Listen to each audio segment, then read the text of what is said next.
ॐ सहना भवतु सहनौ भुनक्तु सह वीर्यं करवावहै तेजस्विनावधीतमस्तु मा विद्विषावहै। ॐ शान्ति शान्ति शान्तिः। श्रुतिस्मृतिपुराणानाम् आलयं करुणालयं नमामि भगवत्पादं शङ्करं लोकशङ्करं। शङ्करं शङ्कराचार्यं केशवं बादरायणं सूत्रभाष्यकृतौ वन्दे भगवन्तौ पुनः पुनः। ईश्वरो गुरुरात्मेति मूर्तिभेदविभागिने व्योमवद्व्याप्तदेहाय दक्षिणामूर्तये नमः। ॐ आप्यायन्तु ममाङ्गानि वाक्प्राणश्चक्षुश्रोत्रमथो बलमिन्द्रियाणि च सर्वाणि। सर्वं ब्रह्मोपनिषदं माहं ब्रह्म निराकुर्याम् मा ब्रह्म निराकरोत्। अनिराकरणमस्त्वनिराकरणं मे अस्तु। तदात्मनि निरतेय उपनिषत्सु धर्माः ते मयि सन्तु ते मयि सन्तु। ॐ शान्ति शान्ति शान्तिः।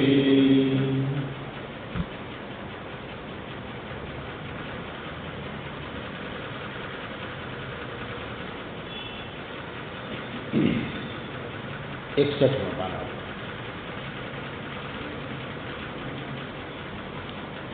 यदि मन्यसे सुवेदेति दहरमेवापि नूनम् त्वं वेत्थ ब्रह्मणो रूपम्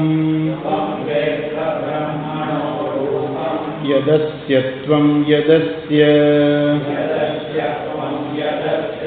देवेष्वथनुमीमांस्यम्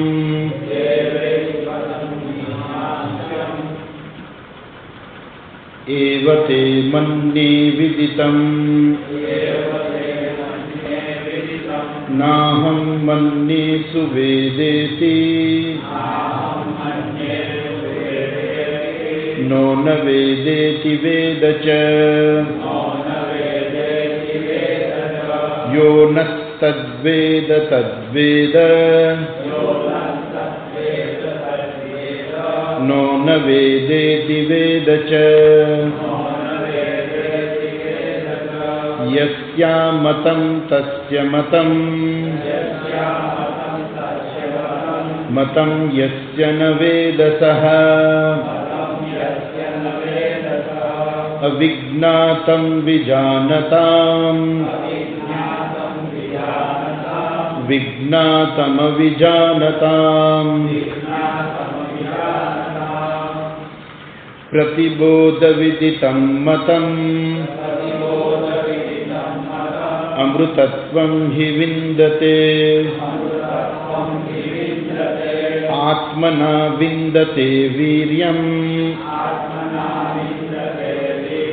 विद्यया विन्दते मृतम्।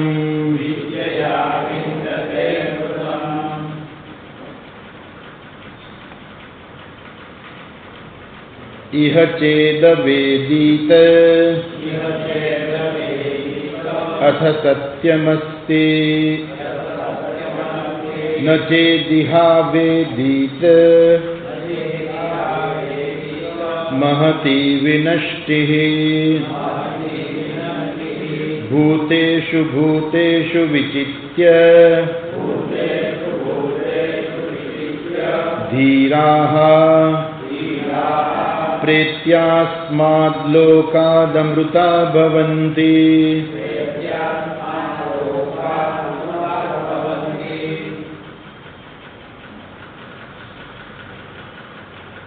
શાસ્ત્ર કહે છે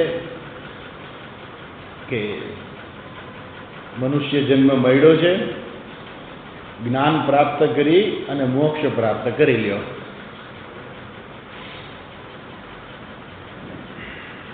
નહીં તો મહતી વિનષ્ટિ, નહીં તો મોટો લોસ છે.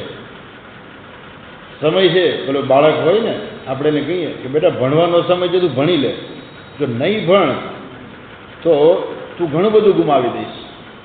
આખી જિંદગી પછી તારે હેરાન થવું પડશે. તારી પાસે સમય છે, તારી ઉંમર છે ભણવાની, તને ભણવાની બધી ફેસિલિટી મળે છે, તો હવે તું ભણી લે. તું ભણવા માટે અધિકારી છો, યોગ્ય છો, હવે તું ભણી લે.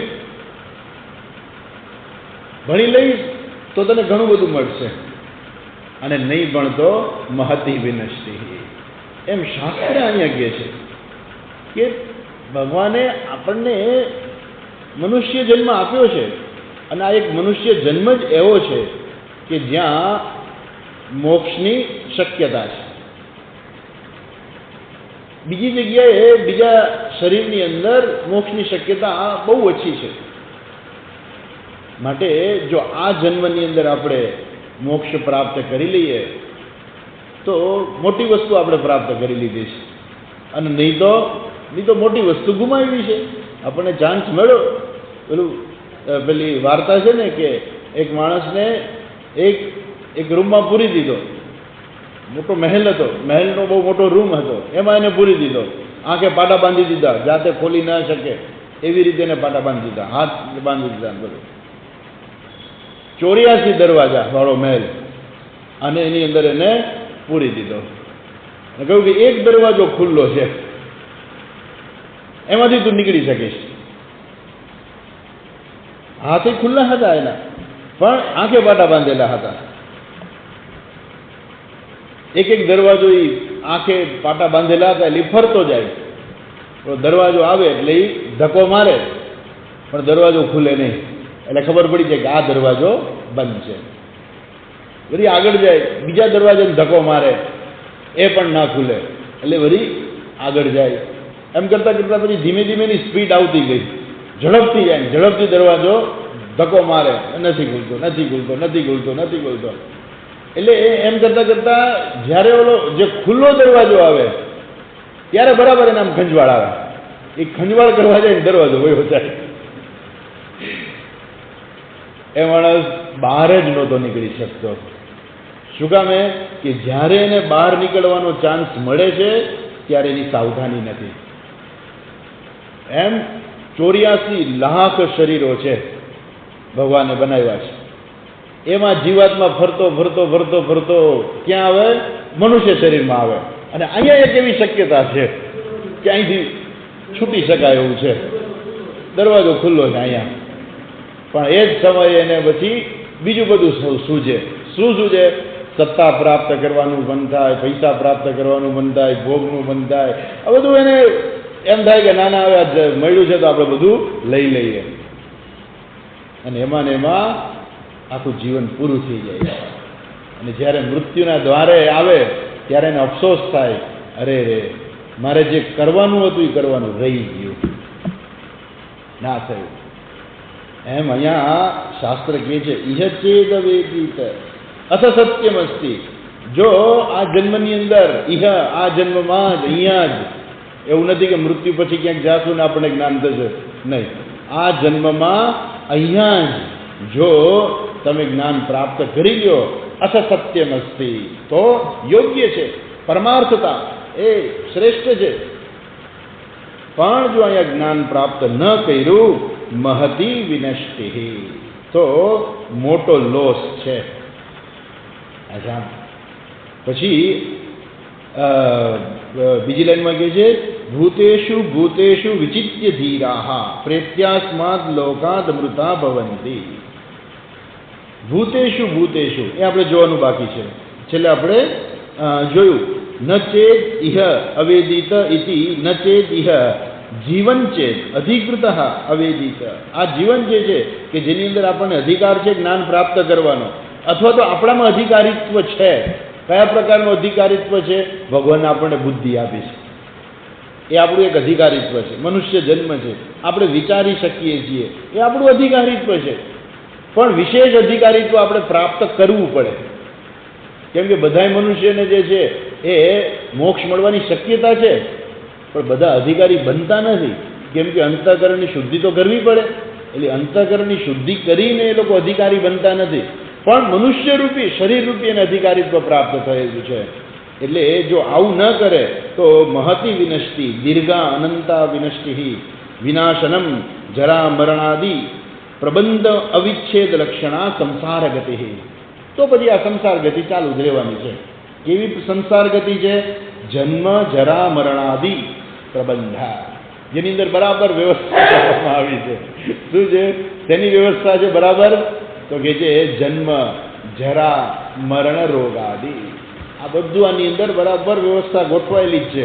અને એને શું કહે છે? સંસાર ગતિ. કેવી ગતિ છે?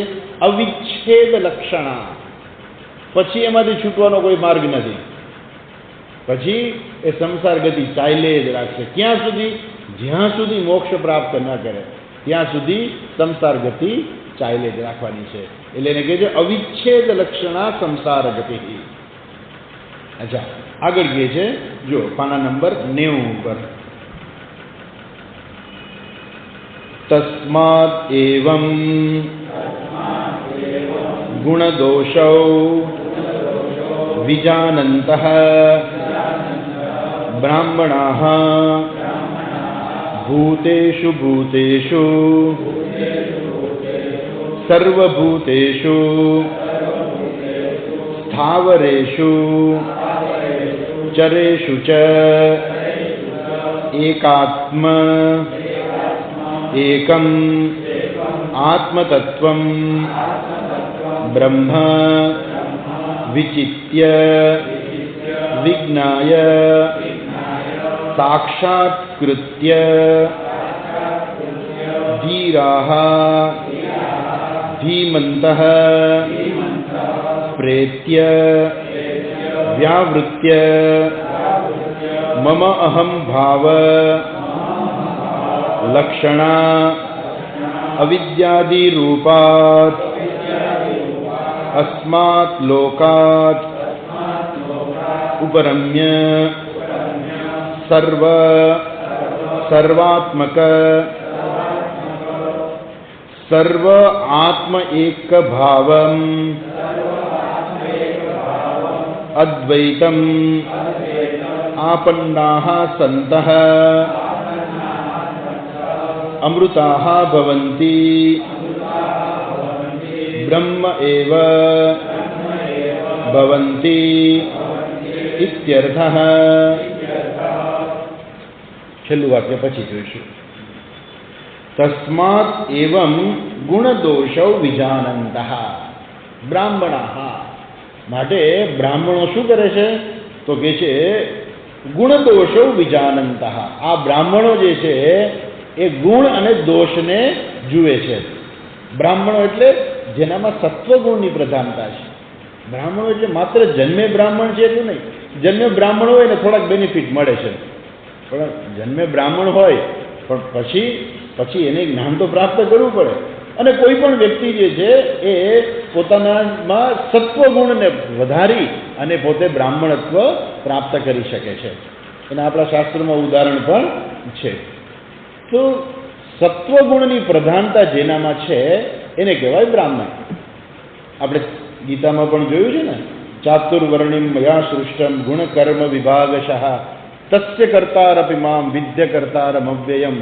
ત્યારે આપણે જોયું હતું કે ભગવાન કહે છે કે મેં 4 વર્ણનું સર્જન કર્યું છે. ત્યાં આપણે જોયું હતું કે બ્રાહ્મણ એટલે શું? તો કે જેનામાં જે 3 ગુણો છે એમાં સત્વગુણની પ્રધાનતા એ બ્રાહ્મણ. પછી બીજે ક્ષત્રિય, બીજો ગુણ શું હોય? એનામાં રજોગુણ હોય, અને ત્રીજો ગુણ હોય તમોગુણ. ક્ષત્રિય એટલે શું? જેનામાં રજોગુણની પ્રધાનતા છે, પાછળ સત્વગુણ છે, અને છેલ્લે તમોગુણ છે. વૈશ્ય એટલે શું? જેનામાં રજોગુણની પ્રધાનતા છે પણ પાછળ તમોગુણ છે, અને છેલ્લે સત્વ છે. અને શુદ્ર એટલે શું? જેનામાં તમોગુણની પ્રધાનતા છે, પછી રજોગુણ છે, અને છેલ્લે સત્વગુણ છે. તો આ પ્રકારે જે 4 વર્ણની જે ચર્ચા શાસ્ત્રમાં કરવામાં આવી છે એ પ્રમાણે જેનામાં સત્વગુણની પ્રધાનતા છે એવા બ્રાહ્મણા શું કરે છે? વિજાનંત શું એ લોકો જાણે છે. શું જાણે છે? ગુણ દોષો, ગુણ અને દોષ જુએ છે. શેના ગુણ દોષ જુએ છે? તો દરેકમાં હોય ને કે આનામાં ગુણ છે ને આનામાં દોષ છે. તો કયા ગુણ દોષ જે છે? તો કે જો આપણે આ જન્મની અંદર બ્રહ્મને જાણી લઈએ, મોક્ષ પ્રાપ્ત કરી લઈએ, તો મોટામાં મોટું આપણે વસ્તુ પ્રાપ્ત કરી છે. એ ગુણ છે કે આપણે આ જન્મમાં પ્રાપ્ત કરી શકીએ છીએ અને આપણે પ્રાપ્ત કરી લઈએ તો એ શું છે? આપણે ગુણ, એ જે સારો ગુણ જે છે એ આપણે પ્રાપ્ત કરીએ. એવી રીતે દોષ છે. શું દોષ છે? કે જો તમે પ્રાપ્ત નહીં કરો તો સંસાર ગતિ, તો સંસારની ગતિ છે. એટલે બ્રાહ્મણો શું કરે છે? આ પ્રમાણે ગુણ અને દોષ જુએ છે કે આપણે શું કરવું? આ સંસાર ગતિ ચાલુ રાખવી છે કે મોક્ષ પ્રાપ્ત કરવો છે? તો કે ના ના, આપણે મોક્ષ પ્રાપ્ત કરવો છે. આ મનુષ્ય જન્મની અંદર મોક્ષ પ્રાપ્ત થઈ શકે છે, એનો ગુણ છે. અને જો પ્રાપ્ત નહીં કરીએ તો સંસાર ગતિ ચાલુ રહેવાની છે, એનો દોષ છે.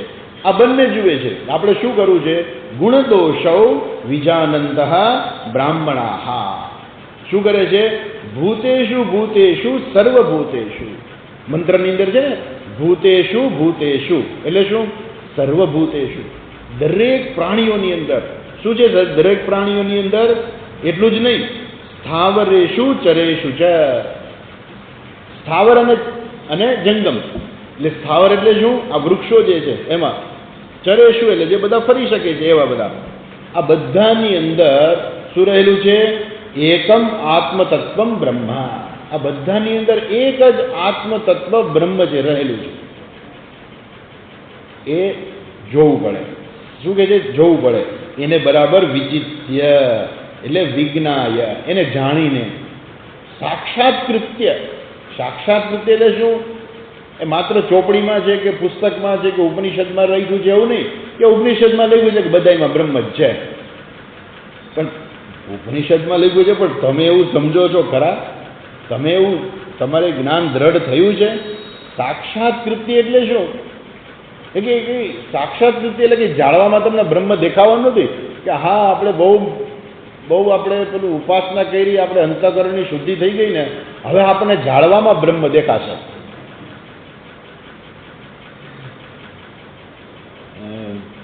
પેલા લોકો હોય ને એ લોકો શું કરે? એક્સ્ટ્રા ગ્લાસ પહેરે. એક્સ્ટ્રા ગ્લાસ પહેરે એટલે શું? અમુક વસ્તુ આપણને દેખાય જે ન દેખાતી હોય. એક્સ્ટ્રા ગ્લાસ એટલે શું? દાખલા તરીકે માઇક્રોસ્કોપ.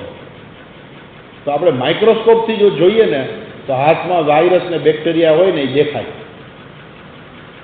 Extra glass. આમ એ કાઢી નાખીએ તો ન દેખાય. એમ આપણે અંતઃકરણની શુદ્ધિ કરીએ ને એટલે આપણી આંખો કેવી થઈ જાય? એક્સ્ટ્રા ગ્લાસ થઈ જાય. ભગવાન આપણને એક્સ્ટ્રા ગ્લાસ આપે, દિવ્ય ચક્ષુ આપે. પછી દિવ્ય ચક્ષુ આવે એટલે આપણે શું થાય? પછી આપણે જાણવામાં જોઈએ તો આપણને દેખાય હા જો બ્રહ્મ છે. બધી જ જગ્યાએ બ્રહ્મ દેખાય. એટલે આપણે સાક્ષાત્કૃત્ય એટલે ઘણા લોકો આવું માનતા હોય છે. સાક્ષાત્કૃત્યનો અર્થ શું છે? એ જ્ઞાન દ્રઢ થાય.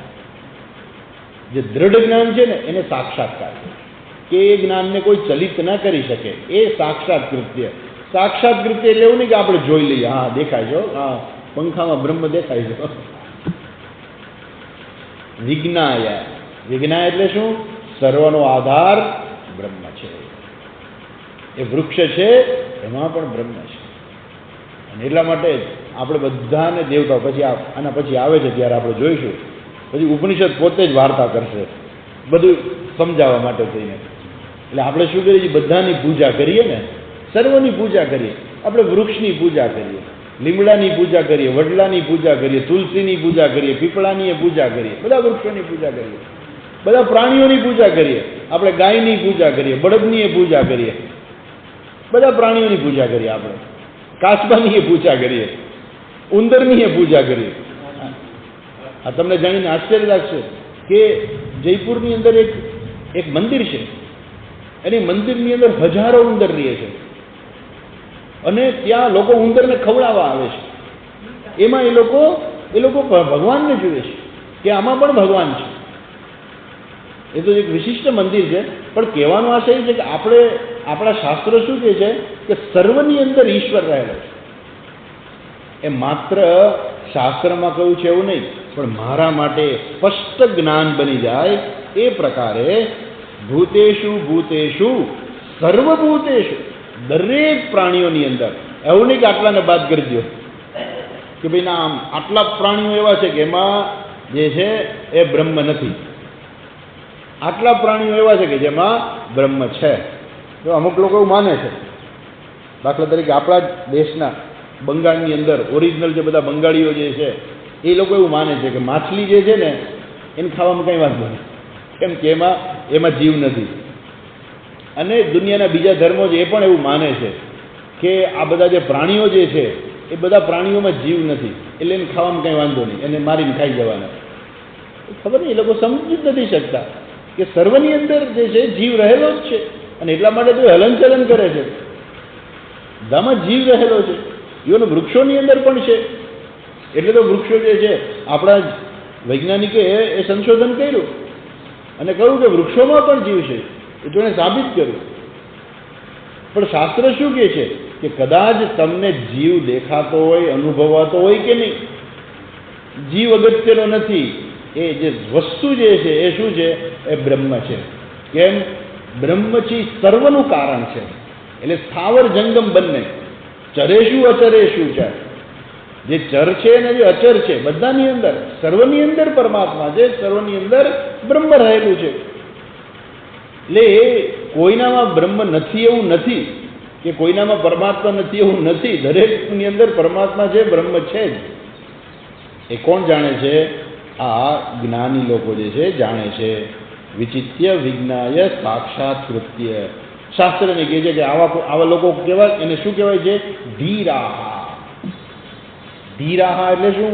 ધીરે ધીરે હાલતા હોય એમ નહીં, કે જે લોકો ધીરે ધીરે હાલતા હોય ને કે ધીરાહા, કે આ માણસ બહુ ધીરો છે, એવા ધીરાહા નહીં. ધીરાહા એટલે ધીમંતહા. ધી એટલે બુદ્ધિ, બુદ્ધિમંતહા, જે બુદ્ધિશાળી છે, જે બુદ્ધિવાન છે, બુદ્ધિમાન છે. બુદ્ધિવાન નહીં, બુદ્ધિમાન. જે બુદ્ધિમાન છે. વાન અને માન કોને પ્રત્યય લાગે? તો કે જેમાં છેલ્લે સ્વર આવે તો એને માન પ્રત્યય લાગે. શ્રી તો છેલ્લે ઈ આવ્યો એટલે એને માન પ્રત્યય લાગે. ધી છેલ્લે ઈ આવ્યો એટલે માન પ્રત્યય લાગે. ભગ છેલ્લે ગ આવ્યો, સ્વર નથી, એટલે ભગવાન. ભગવાન આપણે ભગવાન, ભગમાંથી ભગવાન. કેમ કે એમાં વાન પ્રત્યય લાગે, છેલ્લે વ્યંજન છે. એટલે એવી રીતે ધન, ધનવાન. ધનવાન છેલ્લે વ્યંજન છે. તો આ પ્રકારે જેમાં છેલ્લે સ્વર આવતો હોય એમાં માન પ્રત્યય લાગે, અને જેમાં વ્યંજન છેલ્લે હોય એને વાન પ્રત્યય લાગે. જેની પાસે ખૂબ માત્રામાં હોય એને માન અને વાન પ્રત્યય લાગે. ધીમાન એટલે શું? કે જેની પાસે ખૂબ બુદ્ધિ છે. તો ખૂબ બુદ્ધિ છે એટલે શું? ભગવાને દરેક મનુષ્યને બુદ્ધિ આપી છે, બરાબર. સામાન્ય બધા માણસોને બુદ્ધિ હોય છે. નહીં તો આપણે એને શું કહીએ? મંદ બુદ્ધિ કહીએ. હજુ મંદ બુદ્ધિ પણ આગળ શબ્દ આવશે. પણ આપણા અત્યારના દ્રષ્ટિકોણથી મંદ બુદ્ધિ એટલે શું? કે જેને કંઈ ખબર જ નથી પડતી, ખાવા પીવા રહેવા કરવાની કંઈ ખબર જ નથી પડતી, એવા લોકો જે છે એને મંદ બુદ્ધિ કહેવાય. અને એના માટે હોસ્પિટલ જુદી હોય છે, એના માટેનું ગ્રહ પણ જુદું હોય છે. એટલે એવા મંદ બુદ્ધિના લોકો, બાળકો હોય એને એવા ગૃહમાં મૂકી દે કે ત્યાં એ લોકોને માટે સ્પેશિયલ એને ટ્રીટમેન્ટ આપનાર માણસો હોય, એને અમુક વસ્તુ સમજાવે, અમુક વસ્તુ કે આ કેમ કરાય, આમ ખવાય. આવા મંદ બુદ્ધિના લોકો હોય એને થોડી ઘણી કંઈક એને વસ્તુ શીખવાડે તો એ પ્રકારે એ લોકો જીવન જીવી શકે. તો એ મંદ બુદ્ધિ કહીએ આપણે ગુજરાતીમાં. પણ મંદ બુદ્ધિનો બીજો અર્થ છે, આપણે પછી જોઈશું.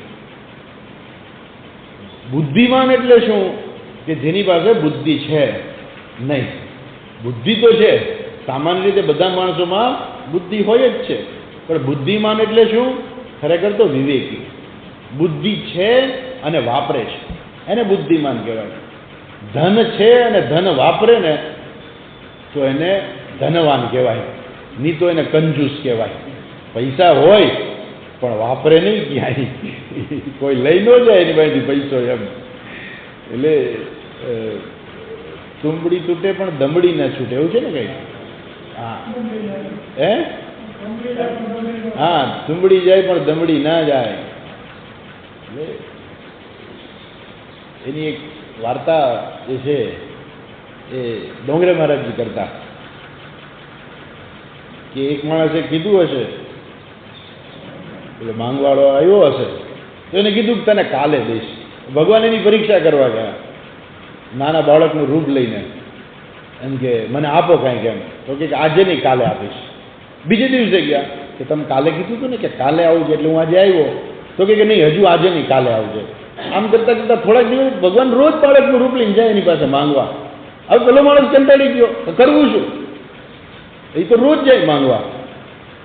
એટલે એક દિવસ ગયો ને એટલે ઘરવાળીને કહી દીધું, કીધું આ છોકરો આવે ને તો કહી દેજે કે હું માંગુ છું. એટલે એની ઘરવાળી બહાર આવીને એને કીધું, માંગવા આવ્યા એટલે કીધું કે એ તો શેઠ તો છે ને માંદા પડી ગયા, એટલે હમણાં એની તબિયત નથી સારી, એટલે નહીં આજે નહીં એમ. પછી બીજે દિવસે જાય છે, હવે કેમ છે શેઠને? હવે કેમ? રોજ જાય. પછી આનાથી છૂટવા માટે થઈને પેલા એવું નાટક કર્યું કે હું મરી ગયો. કે એની ઘરવાળીને કે હું શેઠ મરી ગયા કહી દે, એટલે કાલથી આવતો બંધ થઈ જાય એમ. એટલે કે તો શેઠ તો મરી ગયા છે. ઓ શેઠ મરી ગયા? બાપ રે બાપ, તો હવે એને સ્મશાન લઈ જવા પડશે. કા? તો કે હા, સ્મશાને લઈ જવા પડશે. એને સ્મશાને લઈ ગયા અને એની ઠાઠડી બાંધી દીધી. પણ શેઠ બોલે નહીં કાંઈ, કેમ કે જો બોલીશ તો અમારી પાસે પૈસા માંગશે. એમ કરતાં કરતાં સ્મશાને લઈ ગયા. એનું બધું ઠાઠડી બધું આજુબાજુ બધા લાકડા ગોઠવી દીધા, અને જેવો અગ્નિ પ્રગટાયો એટલે ગરમી થઈ. એને કીધું કે હવે હું સળગી જઈશ. અને પછી એ માણસ ભાગ્યો. ભાગતા ભાગતા શું કહે છે ખબર છે? પૈસો દીધો નહીં તને. એને શું કે? કંજૂસ કે. ન દે કોઈને, કંજૂસ. પૈસા છે, ધનવાન છે, પણ કંજૂસ છે, વાપરતા નથી. એમ બુદ્ધિ છે, ભગવાને આપી છે, પણ એ બુદ્ધિનો ઉપયોગ ના કરે એને બુદ્ધિમાન ન કહેવાય, એને ધીમાન ન કહેવાય. બુદ્ધિ છે અને એનો ઉપયોગ કરે. ક્યાં ઉપયોગ કરે? અહીંયા એ કહે છે કે સારામાં સારો ઉપયોગ શું કરે? તો કહે છે એ બ્રહ્મને જાણી લે ને એ સારામાં સારો ઉપયોગ છે. અને જો બ્રહ્મને જાણી લે તો એને શું કહેવાય? ધીમાન. અને આવા જે બુદ્ધિવાળા લોકો જે છે એનું ધીમાન, એનું બહુવચન શું છે? ધીમંતઃ. આવા બુદ્ધિવાળા લોકો છે એના શાસ્ત્ર કહે છે ધીરાહ. આવા ધીર પુરુષો શું કરે છે? વિચિત્ય બ્રહ્મ વિજ્ઞાય, એને જાણી લે છે. અને જાણીને શું થાય છે? પ્રેત્ય. આમ તો સામાન્ય રીતે પ્રેત્ય એટલે અસ્માત લોકાત પ્રેત્ય, એટલે આ લોક છોડીને. એટલે આ લોક છોડીને એટલે આપણે સામાન્ય એવો અર્થ કરીએ કે મૃત્યુ પામીને. સામાન્ય અર્થ શું થાય? પ્રેત્ય એટલે મૃત્યુ પામીને પછી આ લોક છોડીને એ ક્યાં જાય છે?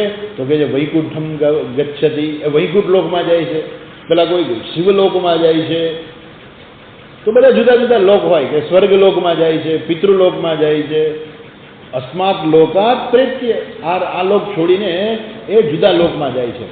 શબ્દ એ જ વપરાણો છે, પણ અર્થ એ નથી થતો. એનો અર્થ બીજો છે. શું કહે છે? પ્રેત્ય. પ્રેત્ય એટલે મૃત્યુ પામીને. જો એવો અર્થ કરીએ તો આનો અર્થ એવો થાય કે જ્ઞાન પ્રાપ્ત કર્યા પછી મૃત્યુ પ્રાપ્ત થાય ત્યારે પછી મોક્ષ મળે. પ્રેત્યનો અર્થ જો મૃત્યુ કરીએ તો શંકરાચાર્યજી કહે છે કે પ્રેત્યનો અર્થ અહીંયા મૃત્યુ નથી. શું કહે છે? પ્રેત્ય એટલે શું? વ્યાવૃત્ય. વ્યાવૃત્ય એટલે શું? ઉપરત થઈ જવું, એનાથી ઉપર નીકળી જવું. જેમ આપણે કહીએ ને કે પ્રેત્ય એટલે આલોક છોડીને. એટલે આલોક છોડીને એટલે શું? આ શરીર, મન, બુદ્ધિ, ઇન્દ્રિયો જે છે આલોક છોડી એટલે શું? આ જે સ્થૂળ શરીર છે એને છોડીને એ ક્યાંક જાય છે. એટલે આ સ્થૂળ શરીરથી ઉપરત થઈને આ હાથ પગ માથું બધું જે આપ્યું છે, જે સ્થૂળ શરીર છે, એ સ્થૂળ શરીરથી ઉપરત થઈને, અર્થાત એ સ્થૂળ શરીરને છોડીને, એમ અહીંયા કહે છે પ્રેત્ય એટલે શું? વ્યાવૃત્ય. શું કહે છે? વ્યાવૃત્ય મમ અહમ ભાવ લક્ષણા અવિદ્યારૂપા. અવિદ્યારૂપ જે છે, અવિદ્યારૂપ શું છે? અહમ મમ ભાવ. અહમ એટલે આ હું છું, અને મમ એટલે આ મારું છે. માણસનું જીવન આમ જ પૂરું થઈ જાય છે. બધી જ જગ્યાએ શું છે? તો કે અહમ મમ ભાવ છે. આ મારા પૈસા છે, આ મારું મકાન છે, મારા બાળકો છે, તો આ બધું મારું છે, આ મારું છે, મારું છે. અને આ હું છું. આ કોણે કર્યું? તો કે મેં કર્યું. આ બધી મારી શક્તિ છે. મેં આટલા રૂપિયા કમાણો હું, મેં આટલો મોટો બિઝનેસ કર્યો, મને આટલા રૂપિયા મળ્યા. આ બધું કોણે કર્યું? મેં કર્યું. મેં એટલે શું છે? મમ અહમ ભાવ. એવું લક્ષણ ક્યાં જોવા મળે છે? જે જગ્યાએ અવિદ્યા હોય, અજ્ઞાન હોય ને, એ અજ્ઞાની વ્યક્તિની અંદર આવું અહમ મમ ભાવ જોવા મળે છે. એટલે કહેવાય અહમ મમ ભાવ લક્ષણા અવિદ્યારૂપા. એ જ આલોક છે. આલોક છોડીને એટલે શું? પ્રેત્ય એટલે શું? આલોક છોડીને. અસ્માત લોકાત પ્રેત્ય. તો આલોક એટલે કયો લોક? કે જ્યાં અવિદ્યારૂપ જે છે, અહમ મમ ભાવ જે છે ને, એ લોક છોડીને ઉપરમ્ય, એનાથી ઉપરત થઈને પછી શું પ્રાપ્ત થાય છે? તો કે છે સર્વાત્મક ભાવમ અદ્વૈતમ આપન્ના. એને સર્વાત્મ ભાવની પ્રાપ્તિ થાય છે. હવે સર્વાત્મ ભાવની પ્રાપ્તિ એટલે શું? તો કે સર્વાત્મ ભાવની પ્રાપ્તિ એટલે સર્વની અંદર જે બ્રહ્મ રહેલું છે એ હું છું, એવું જેને જ્ઞાન થાય એને કહેવાય સર્વાત્મ ભાવની પ્રાપ્તિ. તો સર્વાત્મ ભાવ કોઈ રીતે શક્ય નથી, વ્યવહારમાં શક્ય નથી, પણ સર્વાત્મ ભાવ એ શું છે? જ્ઞાન છે. એટલે કે છે સર્વ આત્મ એક ભાવમ, સર્વાત્મ એક ભાવમ અદ્વૈતમ. જે અદ્વૈત છે, અદ્વૈત એટલે શું? જેમાં દ્વૈત નથી એ અદ્વૈત. અને દ્વૈત એટલે શું? તો કે જેમાં ભેદ રહેલો છે, હું અને મારાથી જુદું. બે નહીં. ઘણી વખત લોકો દ્વૈતનો અર્થ બે કરે છે. નહીં, દ્વૈતનો અર્થ બે નહીં, પણ હું અને મારાથી જુદું. મારાથી જુદું ઘણું બધું છે. મારાથી જુદું આ લોક છે, આ લોકો છે. મારાથી જુદું તો ઘણું બધું છે. તો એ શું છે? એ દ્વૈત ભાવ છે. એક હું છું અને મારાથી જુદું આખું જગત છે. ઈશ્વર મારાથી જુદો છે. આ બધા લોકો જે મને દેખાય છે એ બધા મારાથી જુદા છે. આ બધી વસ્તુઓ મારાથી જુદી છે. સૂર્ય, ચંદ્ર, તારા, આ બધું મારાથી જુદું છે. એ દ્વૈત ભાવ છે. અને અદ્વૈત એટલે શું? તો કે આ જે કાંઈ છે બધું હું જ છું. એને કહેવાય સર્વાત્મક, સર્વ આત્મ એક ભાવમ, સર્વાત્મકૈક ભાવમ. બધાની અંદર એક જ બ્રહ્મને જુએ છે કે બ્રહ્મ શું છે? એ તો હું છું. બરોબર ને? એ તો શું છે? હું છું. આપણે એક દાખલો લઈએ. શું દાખલો લઈએ? દાખલા તરીકે આ પ્લાસ્ટિકની જે ખુરશી જે છે, એ ખુરશી પેલા અજ્ઞાની હતી. એને અજ્ઞાન હતું. શું હતું? હું ખુરશી છું, હું ખુરશી છું. એવું એને અજ્ઞાન હતું. પછી એને જ્ઞાન પ્રાપ્ત થયું. શું પ્રાપ્ત થયું? હું પ્લાસ્ટિક છું, હું પ્લાસ્ટિક છું. એવું જ્ઞાન થયું. પછી એને સર્વાત્મ ભાવની પ્રાપ્તિ થાય. શું સર્વાત્મ ભાવની પ્રાપ્તિ થાય? આ બધી ખુરશીઓની અંદર એ પોતાના આત્માને જુએ છે. બધી ખુરશીઓમાં એ પોતાના આત્માને જુએ છે. એને કહેવાય સર્વાત્મ ભાવ. કેમ? એ જુએ છે કે જે કાંઈ છે બધું શું છે? પ્લાસ્ટિક જ છે. એમ સર્વાત્મ ભાવ એટલે શું? તો કે સર્વની અંદર બ્રહ્મ રહેલું છે. એ બ્રહ્મ હું છું. અહમ બ્રહ્માસ્મિ. હું બ્રહ્મ છું. અને સર્વમ ખલુ ઇદમ બ્રહ્મા. જે કાંઈ છે બધું જ બ્રહ્મ છે. અર્થાત હું જ સર્વની અંદર રહેલો છું. એ પ્રકારે એને જ્ઞાન થાય છે. ત્યારે આપ કેવા બની જાય છે? પ્રેત્ય અમૃતાહા ભવંતી. આ બધા લોકો જે છે કેવા બની જાય છે? અમૃત સ્વરૂપ બની જાય છે. અમૃત સ્વરૂપ ભવંતી એટલે ખરેખર તો ગુજરાતીમાં શું કહે ખબર છે? ભવંતી એટલે બનવું. અને આપણે અર્થ એવો કરશે કે બધા અમૃત સ્વરૂપ બની જાય છે. બનવાનું નથી, ખરેખર તો શું છે? જે છે એને જાણવાનું છે. કેવી રીતે? જો અમૃત સ્વરૂપ બનતા હોય તો પહેલા કેવા હતા? પહેલા અમૃત સ્વરૂપ નહોતા, પછી એને બ્રહ્મનું જ્ઞાન થયું ને એટલે અમૃત સ્વરૂપ બની ગયા. એ શાસ્ત્રમાં બની ગયા સામે મોટો વાંધો છે. અમૃત સ્વરૂપ બનવાનું નથી. આપણે ગુજરાતીમાં એવું કરીએ કે બધા જ્ઞાન પ્રાપ્ત કરી અને અમૃત સ્વરૂપ બની જાય છે. તો પહેલા નહોતા? નહીં, પહેલા એ હતા, પણ પહેલા એને શું હતું? એને જ્ઞાન નહોતું. હવે અમૃત સ્વરૂપ બનવું એટલે શું? પેલો દસમાને જ્ઞાન થાય છે કે હું દસમો છું, એટલે એને એ વ્યક્તિ શું બની ગયો? દસમો બની ગયો. દસમો ખોવાઈ ગયો હતો અને એ વ્યક્તિ શું બની ગયો? દસમો બની ગયો. એને જ્ઞાન પ્રાપ્ત થયું અને જે દસમો ખોવાઈ ગયો હતો એ આપણે એમ કહે કે દસમો મળી ગયો. દસમો મળી ગયો નહીં, એ પોતે દસમો બની ગયો. તો દસમો બનવાનું હતું એને, એ પોતે જ દસમો હતો પણ એને ખબર નહોતી. અને પછી જ્ઞાન થયું એટલે શું થયું? એ વ્યક્તિ પોતે શું બની ગયો? દસમો બની ગયો. ઓહ, આ માણસ દસમો બની ગયો. તો પહેલા શું દસમો નહોતો? એ પહેલા દસમો જ હતો પણ એને ખબર નહોતી કે હું દસમો છું. અને પછી એને જ્ઞાન થયું કે હું જ દસમો છું.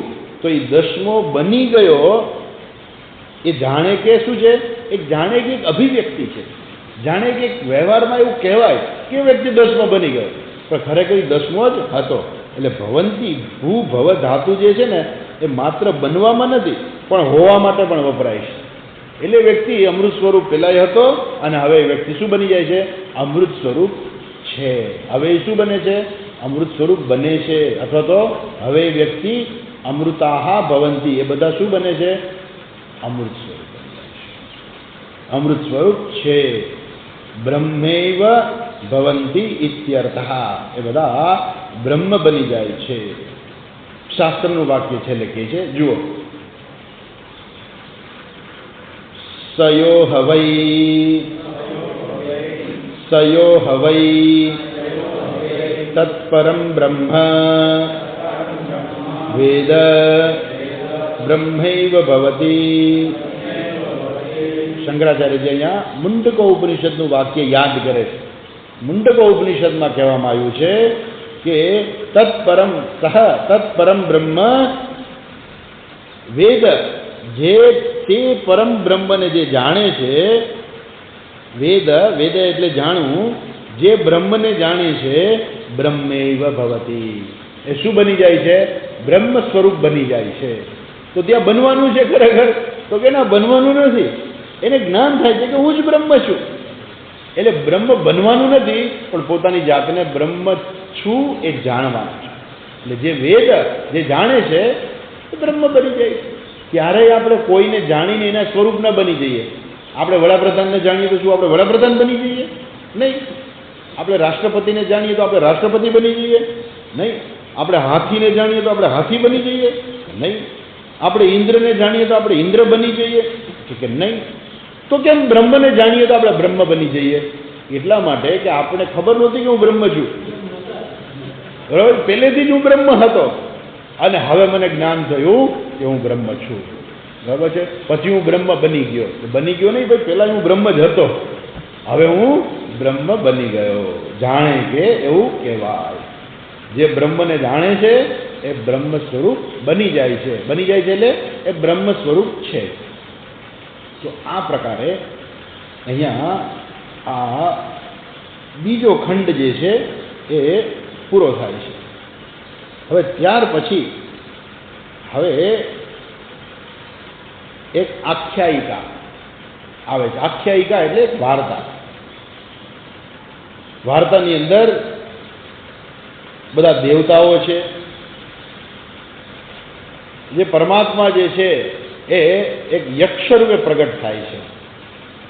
આપણે ભગવાનનો અવતાર કહીએ ને, ઉપનિષદમાં સૌથી પહેલો અવતાર આ અહીંયા યક્ષનો છે. યક્ષ અવતાર. આપણે બધી પુરાણોની અંદર છે ભગવાનના જુદા જુદા અવતારો. દશાવતાર, કોઈ 22 અવતાર કહે છે, કોઈ 24 કહે છે, ઘણા અવતારો ભગવાનના કહે. સૌથી પહેલો કયો અવતાર છે? તો મત્સ્ય અવતાર, કૂર્મ અવતાર, વરાહ અવતાર, પછી નરસિંહ અવતાર, વામન અવતાર, રામ અવતાર ને કૃષ્ણ અવતાર ને, અને છેલ્લે કલ્કી અવતાર કે જે હજુ બાકી છે એવું કહે છે. ઘણા એવું કહે છે કે હું કલ્કી છું એમ. હવે કલ્કી કેનારા આજકાલ નીકળી પડ્યા છે. ભગવાને કોઈ દી એવું નહોતું કીધું કે હું ભગવાન છું. તો એ ભગવાનનો સૌથી પહેલો અવતાર ઉપનિષદની અંદર ચર્ચા છે કે ભગવાન એક યક્ષ રૂપે પ્રગટ થાય છે, અને એ બધા જુદા જુદા દેવતાઓ છે. તો આપણા શરીરની અંદર પણ છે આ બધા દેવતાઓ છે. આપણા શરીરના દરેકે દરેક અંગો જે છે એ દેવતા છે. આંખના દેવતા, કાનના દેવતા, બધા દેવતા. એટલે માત્ર આપણે આંખ અને કાન થોડું ઘણું આપણે ઓળખતા હોય એમ, પણ આપણા શરીરના જેટલા અંગો છે ને એ બધા દેવતા જ છે. એ વ્યષ્ટિ દેવતા છે. આપણા શરીરની અંદર આંખ જે છે તો આપણા એક વ્યષ્ટિ તરીકે આંખ છે કે જે જુએ છે. ઈશ્વરની અભિવ્યક્તિ છે એ આંખરૂપી દેવતા રૂપે છે આપણી અંદર, અને ઈશ્વર જે છે રૂપ જુએ છે. એ જ બ્રહ્મની અભિવ્યક્તિ છે. કેમ કે એ આપણા કોઈ અંગો જે આપણે એવું ના કહી શકીએ કે આ મારું અંગ જે છે એ બ્રહ્મથી જુદું છે. કે જો બ્રહ્મથી જુદું કહીએ તો બ્રહ્મ સર્વવ્યાપી ના કહેવાય. એટલે આપણા દરેકે દરેક અંગો પણ શું છે? એ બ્રહ્મની જ અભિવ્યક્તિ છે, ઈશ્વરની જ અભિવ્યક્તિ છે. અને જે ઈશ્વરની અભિવ્યક્તિ જ્યારે પણ એક નાના પાર્ટ રૂપે હોય ત્યારે આપણે એને દેવતા કહીએ છીએ. દેવતા એટલે શું? તો કે ઈશ્વર જે સમષ્ટિ, જે સમસ્ત વ્યાપી ઈશ્વર જે છે એની કોઈ એક જુદા રૂપે એક અભિવ્યક્તિ છે, એટલે આપણે એને દેવતા કહીએ છીએ. એટલે આંખ જે છે આપણાની અંદર આંખની અભિવ્યક્તિ છે એક જુદા રૂપે, તો એ આંખ જે છે દેવતા. હૃદયના પણ દેવતા, મન છે એ પણ દેવતા છે. એમ શરીરની અંદર બીજું જે છે કંઈ આપણે પેનક્રિયાસ છે કે જે કાંઈ છે એ બધા દેવતાઓ છે. એ વ્યષ્ટિ દેવતા છે. અને એવી રીતે આખી સૃષ્ટિ જે છે એની અંદર જે બધા દેવતાઓ છે એને સમષ્ટિ દેવતા કહેવાય છે. એટલે સમષ્ટિ દેવતા એટલે આપણે વાયુ દેવતા કહીએ એ સમષ્ટિ છે. અગ્નિ દેવતા એ સમષ્ટિ છે. એ જ અગ્નિ દેવતાની અભિવ્યક્તિ આંખમાં છે, તો એને આંખ આપણે આંખ કહીએ છીએ. એ શું છે? એ અગ્નિ દેવતાની જ અભિવ્યક્તિ છે ખરેખર તો આ બધા જે દેવતાઓ જે છે એ સમષ્ટિની અંદર રહેલા છે. અને દેવતાઓ અને અસુરો વચ્ચે યુદ્ધ થાય છે, અને એ વખતે એ પરમાત્મા જે છે ત્યાં પ્રગટ થાય છે. આમ ઘણા લોકો એવો અર્થ કરતા હોય છે કે ભગવાન જે છે ને આ બધા આમાં આવશે કે એ લોકોને બધાને અભિમાન આવ્યું, અને ભગવાન જે છે એનું અભિમાન તોડવા માટે થઈને પ્રગટ થયા. ખરેખર તો એવું છે કે માણસને અભિમાન આવવું ને, ઈશ્વરની સૃષ્ટિની અંદર જે કાંઈ છે ને બધું ઈશ્વર નિર્મિત છે. અને દેવતાઓને અભિમાન થવું એ પણ જાણે કે ઈશ્વર નિર્મિત છે. કેમ કે એને કારણે જ ભગવાન છે ત્યાં પ્રગટ થયા, એના અભિમાનનો નાશ કરવા માટે. શું કામે? કે એ દેવતાઓના એટલા બધા પુણ્ય થયા કે એમને જ્ઞાન પ્રાપ્ત કરવાનો સમય આવ્યો હતો, અને જ્ઞાન પ્રાપ્ત કરવાનો સમય આવ્યો એટલે જાણે કે એનામાં અભિમાન આવ્યું, અને પરમાત્મા જે યક્ષ રૂપે પ્રગટ થાય છે, અને અંતે એ લોકોને જ્ઞાન પ્રાપ્ત થાય છે. તો જાણે કે આ બધી વાર્તા છે. આ વાર્તાનું મહત્વ ઘણું બધું છે. નહીં તો વાર્તાનું મહત્વ ખરેખર કાંઈ હોય જ નહીં. આમ જુઓ તો વાર્તાનું મહત્વ ન હોય. રાત્રે નાનો બાળક સૂતો ન હોય તો એની મમ્મી રોજ એને વાર્તા કહે કે એના પપ્પા એને વાર્તા કહે. સ્વામિનારાયણ જેવો સરસ છે એ કે વાર્તા શરૂ થાય. ક્યાંથી શરૂ થાય? તો કે એક રાજા હતો, એને 2 દીકરા હતા. એક દીકરો સારો હતો અને બીજો દીકરો સારો નહોતો. ત્યાંથી વાર્તા શરૂ થાય, અને પેલો છોકરો જે છે એને કે એટલે પેલા પૂછે કે સાંભળસ ને? તો કે હા હા બરાબર સાંભળું. તો કે એમ કઈ રાખે છોકરો. તો જ્યારે અવાજ ન આવે ને એટલે એના પપ્પા સમજી જાય કે હવે આ સૂઈ ગયો. એ વાર્તા ત્યાં પૂરી થઈ ગઈ. બીજે દિવસે પાછી વાર્તા શરૂ થાય. એ છોકરાને જ્યાં સુધી યાદ હોય ને ત્યાંથી પછી આગળ વાર્તા ચાલુ થઈ. પણ એ વાર્તાનું મહત્વ કેટલા પૂરતી છે? વાર્તા એને ઊંઘ આવી જાય એટલા પૂરતી. એ વાર્તાનું બીજું કંઈ મહત્વ નથી, એને ઊંઘ આવે એટલી જ પૂરતી વાર્તા છે. એમ અહીંયા શાસ્ત્ર પણ વાર્તા કહે છે. એ વાર્તાનું મહત્વ એવું નથી કે તમને બધાને સારી ઊંઘ આવી જાય. એ વાર્તાનું મહત્વ વિશેષ મહત્વ છે એ જ્ઞાન પ્રાપ્ત કરવા માટે. કેમ કે આપણે બધું એવું સાંભળીએ છીએ. શું સાંભળીએ છીએ? કે બધા દેવતાઓ છે. અહીંયા જાણે કે દેવતાઓ રીતસર જાણે પ્રગટ થાય છે, દેવતાઓની અભિવ્યક્તિ છે. આપણે સમષ્ટિ દેવતા કહીએ કે વાયુ સમષ્ટિ દેવતા, તો અહીંયા વાયુની અભિવ્યક્તિ છે. અગ્નિ દેવતા, તો અગ્નિ દેવતાની વિશેષ અભિવ્યક્તિ છે. ત્યાં એક એક એક જુદા રૂપે એની અભિવ્યક્તિ છે. આમ તો વાયુ જે છે સમષ્ટિ દેવતા છે, તો સર્વત્ર વ્યાપ્ત છે વાયુ રૂપે, પણ ત્યાં એ દેવતા એક વિશેષ રૂપ ધારણ કરીને ત્યાં એની અભિવ્યક્તિ છે. અને એટલા માટે અને ત્યાં ઈશ્વરની અભિવ્યક્તિ છે અને ત્યાં જ્ઞાન છે. માટે આ વાર્તાનું પણ ઘણું બધું મહત્વ છે. એટલે આ જેને યક્ષ ઉપાખ્યાન એવું કહેવામાં આવે છે. શંકરાચાર્યજી એની સંગતિ આપે છે યક્ષ ઉપાખ્યાન, કે આ વાર્તા જે છે એ શેના માટે છે, શું છે એ કહે છે. જો પાના નંબર 100 ઉપર એક વાક્ય આપણે વાંચી લઈએ, પછી કાલ વિસ્તાર જોઈશું. અવિજ્ઞાતમ વિજાનતામ વિજ્ઞાતમ અવિજાનતામ ઇત્યાદિ શ્રવણાત યદસ્તિ તદ્ધિ જ્ઞાતમ પ્રમાણૈઃ યન્નાસ્તિ તત અવિજ્ઞાતમ શશવિષાણ કલ્પમ અત્યંતમ એવ અસત દ્રષ્ટમ. પછી આગળનું વાક્ય છે, પછી આપણે જોઈશું. થોડુંક આટલું જોઈ લઈએ. શાસ્ત્રમાં આગળ કહ્યું અવિજ્ઞાતમ વિજાનતામ વિજ્ઞાતમ અવિજાનતામ. એટલે જે લોકો એવું કહેતા હોય કે હું જાણું છું, એના માટે અવિજ્ઞાત છે. એને ખરેખર બ્રહ્મનું જ્ઞાન નથી, એ નથી જાણતા. અને જે એવું કહે છે કે હું નથી જાણતો, એ જાણે છે. બરોબર છે? ઇત્યાદિ શ્રવણાત. એટલે અહીંયા શું કહેવા માંગે છે? યદસ્તિ તદ્ધિ જ્ઞાતમ પ્રમાણૈઃ. જે વસ્તુ છે એને આપણે પ્રમાણ દ્વારા જાણી શકીએ. જે એનું પ્રમાણ હોય એ પ્રમાણ દ્વારા આપણે જાણી શકીએ. દાખલા તરીકે કે અહીંયા જે છે, તમને હું બેઠેલો તમને દેખાઉં છું, બરાબર છે? હવે હું તમને પહેલાં એમ કહું કે તમે આંખો બંધ કરો, પછી આંખો બંધ કરીને કહું કે હવે હું દેખાઉં છું તમને. તમે કહો કે આંખો બંધ કરીને તમે ક્યાંથી દેખાવ? આંખો તો બંધ છે. તમને જોવા હોય તો આંખ ખુલ્લી રાખવી જોઈએ. તો મને તમારે જોવા માટે થઈને શું કરવું પડે? આંખ ખુલ્લી રાખવી પડે. એટલે તમારી આંખ શું છે? મને જોવા માટેનું પ્રમાણ છે. હવે હું તમને એમ કહું કે તમે આંખ કરીને બંધ કરીને જુઓ તો તમને અહીંયા હાથી દેખાય છે. આંખ બંધ કરીને કેવી રીતે જોવાય? જો હાથી હોય તો ખુલ્લી આંખે જોવાય. કેમ કે જોવા માટેનું પ્રમાણ શું છે? આંખ છે. તો જે વસ્તુ તમને અહીં ન દેખાય, તમે કહો કે નહીં અહીંયા હાથી નથી. કેમ? તમે કેવી રીતે નક્કી કર્યું કે હાથી નથી? હું એમ કહું કે અહીંયા હાથી નથી એવું તમે કેમ કહી શકો? કે આમાં ક્યાંય દેખાતો નથી. એટલે આપણે કે એમ નહીં, બરાબર કાનેથી જુઓ, નાકેથી જુઓ. તો હાથ, કાન, નાક જે છે એ હાથી જોવા માટેનું પ્રમાણ નથી. આંખ જે છે એ પ્રમાણ છે. એટલે જે વસ્તુ હોય એને એના પ્રમાણ દ્વારા જો જાણવામાં આવે તો તમને જણાય. દાખલા તરીકે આપણે કહીએ કે મોબાઈલના તરંગો.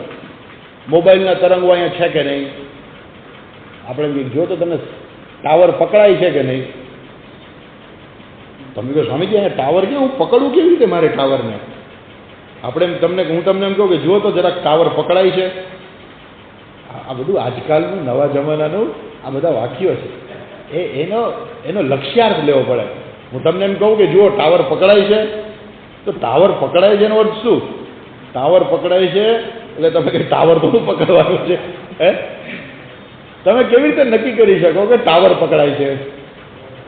તમે તમારા મોબાઈલમાં જુઓ અને એની અંદર ઓલા ટપકા દેખાતા હોય, એક ટપકું, 1 લીટી, 2 લીટી, 3 લીટી, 4 લીટી, 5 લીટી.